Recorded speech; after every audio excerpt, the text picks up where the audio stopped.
அனைவருக்கும் வணக்கம். ஸோ இப்போ ரீசெண்டாக எஸ்ஆர்பியில் வந்து ஒரு 50 காலி பணியிடங்களுக்கான அறிவிப்பு என்பது கொடுத்துருந்தாங்க. ஸோ இந்த காலி பணியிடத்திற்கு நம்ம அப்ளை பண்ணுவதற்கு என்ன கல்வி தகுதி இருக்கணும், ப்ளஸ் வந்து இந்த எக்ஸாமுக்கான சிலபஸ் எப்படி கொஸ்டின்ஸ் கேட்பாங்க, அது சார்ந்த ஒரு முழுமையான தகவலை இந்த வீடியோ பதிவில் பார்க்கலாம். ஸோ வாங்க வீடியோக்குள்ளே போகலாம். So first any UG degree complete பண்ணவங்களுக்கு 2 வேக்கண்ட் கொடுத்துருக்குறாங்க. ஸோ அதுக்கப்புறம் பேச்சுலர் ஆஃப் இன்ஜினியரிங்கில் குறிப்பாக டெக்னாலஜி டிகிரின்னு சொல்லக்கூடிய computer science, information technology, electronics communication இது போன்ற பேச்சுலர் இன்ஜினியரிங் டிகிரி முடித்தவங்களுக்கு கிட்டத்தட்ட 33 காலி பணியிடம் கொடுத்துருக்குறாங்க. ஸோ அதுக்கப்புறம் லா டிகிரி முடித்தவங்களுக்கு 2 காலி பணியிடம் கொடுத்துருக்குறாங்க.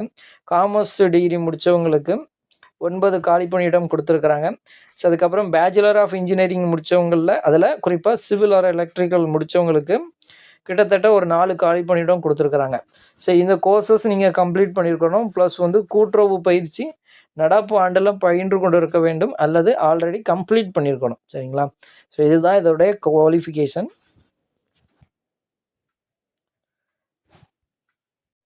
ஸோ தேர்வு முறை திட்டம்னு சொல்லி கொடுத்து அதோடைய பாடம் எந்தெந்த சாப்டர்ஸ்லேருந்து கொஸ்டின் கேட்பாங்க அதையும் கொடுத்துருக்குறாங்க.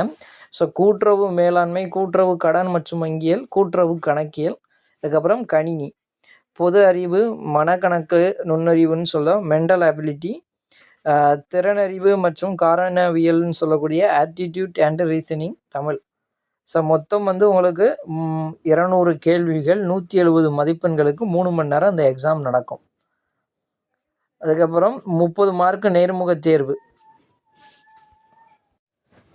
சிலபஸை பொறுத்தளவில் பார்த்துக்கிட்டிங்கன்னா ஆல்ரெடி எஸ்ஆர்பி டிஆர்பி எக்ஸாமுக்கு நம்ம எப்படி ப்ரிப்பேர் பண்ணியிருந்தோமோ சேம் பேட்டர்ன் தான். சரிங்களா? அதெல்லாம் எந்த ஒரு மாற்றமும் கிடையாது.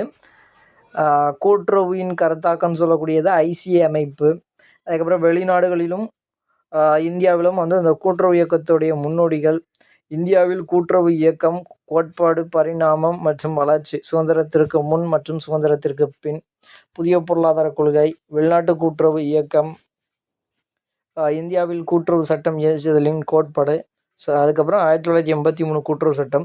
ஸோ ஆல்ரெடி நம்ம எஸ்ஆர்பி டிஆர்பி எக்ஸாமுக்கு எப்படி ப்ரிப்பேர் பண்ணமோ சேம் பேட்டர்னில் தான் நம்ம ப்ரிப்பேர் பண்ணணும். ஸோ மேக்ஸ்லேருந்து கண்டிப்பாக கொஸ்டின்ஸ் வந்து 60லேருந்து 70 கொஸ்டின் கூட கேட்கலாம். சரிங்களா? மேக்ஸை பொறுத்தளவில் எல்லாருமே ஆர்எஸ் அகர்வால் புக்கு வந்து யூஸ் பண்ணுங்கள் படிக்கிறதுக்கு. அப்புறம் ஜிகே பொறுத்தளவில் ஸ்கூல் புக்கு.